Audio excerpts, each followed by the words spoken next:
ಈಗಾಗಲೇ ತಾವೆಲ್ಲರೂ ಕೂಡ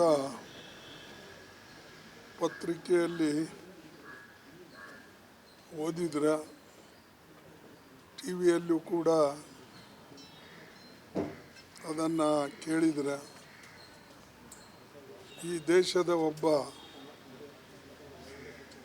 ಉಚ್ಚ ನ್ಯಾಯಾಲಯದ ನಮ್ಮ ಚೀಫ್ ಜಸ್ಟಿಸ್ ಅವ್ರ ಮೇಲೆ ಕೆಲವು ಒಬ್ಬ ವಕೀಲ್ ಅಂತ ಹೇಳಿಕೊಳ್ತಕ್ಕಂಥ ವ್ಯಕ್ತಿ ಧರ್ಮದ ಹೆಸರುಗಳನ್ನು ತೆಗೆದುಕೊಂಡು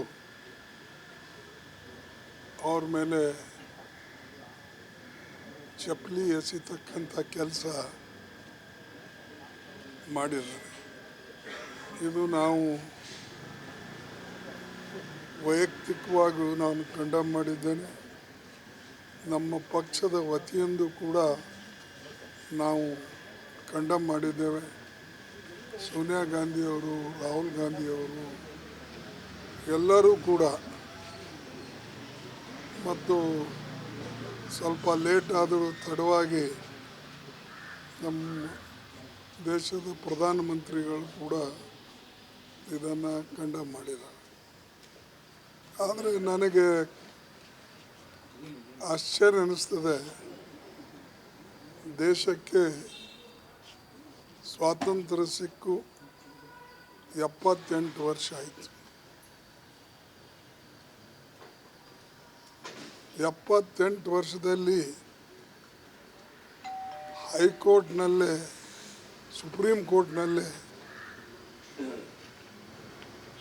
ಸುಪ್ರೀಂ ಕೋರ್ಟಿನ ಚೀಫ್ ಜಸ್ಟಿಸ್ ಅವರಿಗೆ ಅವಮಾನ ಮಾಡ್ತಕ್ಕಂಥ ಕೆಲಸ,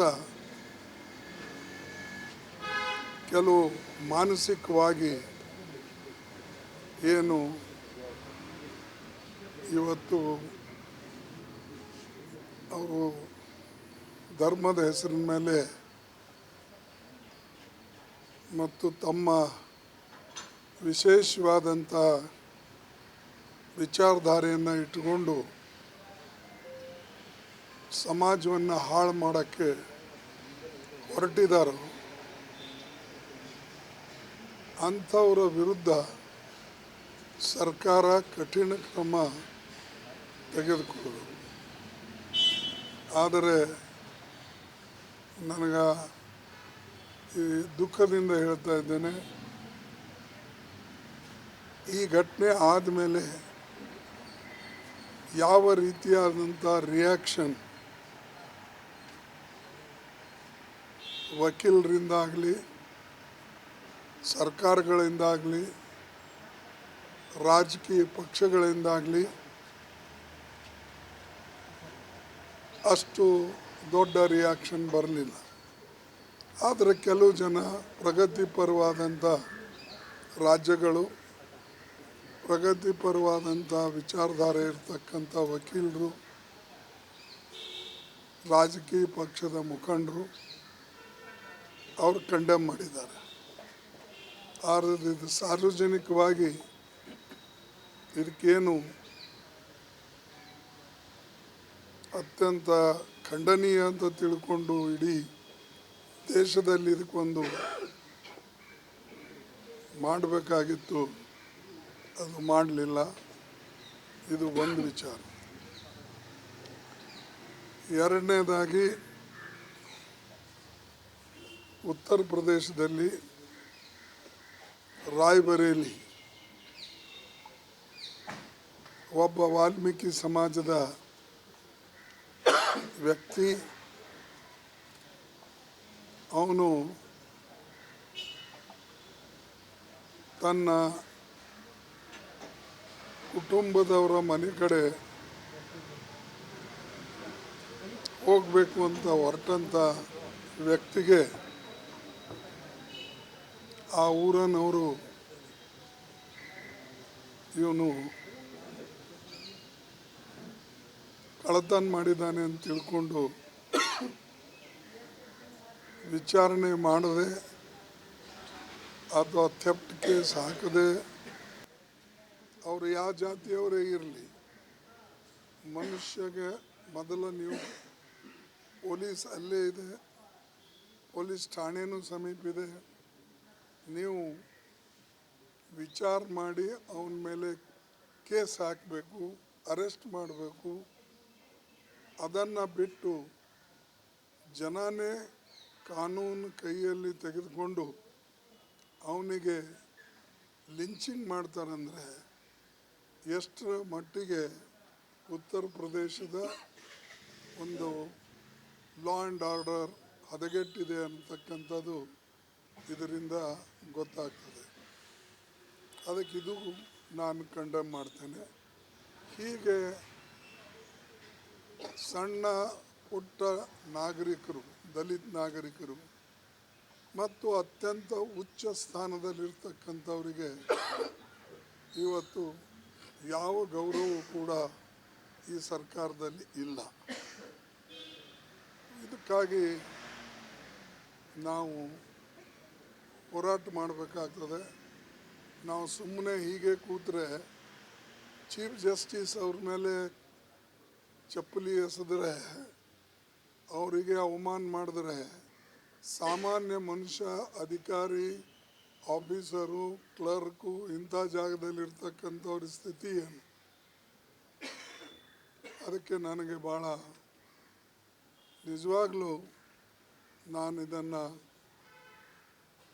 ಕಂಡೆಮ್ ಮಾಡ್ತೇನೆ ಮತ್ತು ಇಂಥವರಿಗೆ ಕಠಿಣ ಶಿಕ್ಷೆ ಆಗಬೇಕು. ಯಾವ ವ್ಯಕ್ತಿ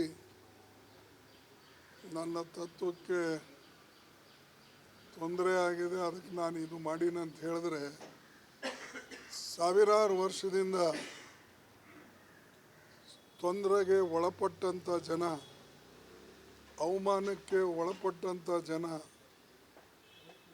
ಮನುಷ್ಯ ಅವನು ಮನುಷ್ಯನಲ್ಲ ಅಂತ ಹೇಳ್ತಕ್ಕಂಥ ಜನ, ಹೆಣ್ಣು ಮಕ್ಕಳಿಗೆ ಮರ್ಯಾದೆ ಕೊಡದೇ ರೀತಿಯಲ್ಲಿ ಆ ಧರ್ಮ, ರಾಜ್ಯ, ಆ ಸಂಸ್ಥಾನ ನಡೆಸ್ಕೊಂಡ್ರೆ ನಾವು ಅದನ್ನು ಒಪ್ಪಬೇಕೆ?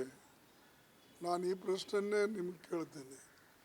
ಮನುಷ್ಯನಿಗೆ ಮನುಷ್ಯನಂತ ತಿಳಿಯೋದಿಲ್ಲ, ಆದರೆ ನೀವು ಹೆಣ್ಣು ಮಕ್ಕಳಿಗೆ ಯಾವ ಥರದ ಅಧಿಕಾರವೂ ಕೂಡ ಕೊಡದೇ ಇರತಕ್ಕಂಥ ಒಂದು ವ್ಯವಸ್ಥೆ, ಆ ವ್ಯವಸ್ಥೆಗೆ ನೀವು ಸಲಾಮ್ ಹೊಡೆದು ಮಾನವನ ಹಕ್ಕುಗಳನ್ನು ಅದು ನೀವು ಚ್ಯುತಿ ಮಾಡಿ ಅವರಿಗೆ ಅವಮಾನ ಮಾಡ್ತಕ್ಕಂಥದ್ದು ಮಾಡ್ತಾಯಿದ್ರಿ. ಇದು ನಿಜವಾಗ್ಲೂ ನಾನು ಭಾಳ ಮನನೊಂದು ಈ ಮಾತನ್ನು ಹೇಳ್ತಾ ಇದ್ದೇನೆ. ರಾಜಕೀಯವಾಗಿ ಇದು ಬಳಸ್ಕೊಳ್ಳೋಕ್ಕೆ ನಾನು ತಯಾರಾಗಲ್ಲ. ಯಾಕಂದರೆ ಇದು ಸಮಾಜದಲ್ಲಿ ಈ ರೀತಿಯಾದಂಥ ಒಂದು ಮಾನಸಿಕತೆ ಕೆಲವು ಸಂಘ ಸಂಸ್ಥೆಗಳು ಮಾಡ್ತಾಯಿವೆ. ಅದಕ್ಕಾಗಿ ಮೊದಲು ನಾನು ಆ ಸಂಘ ಸಂಸ್ಥೆಗಳು ಯಾರು ಇಂಥ ಮಾನಸಿಕತೆ, ಇಂಥ ವಿಚಾರಧಾರೆ ಪ್ರಚಾರ ಮಾಡ್ತಾರೋ ಅವರ ಸಂಸ್ಥೆಗಳಿಗೆ ನಾನು ಖಂಡಿಸ್ತೇನೆ.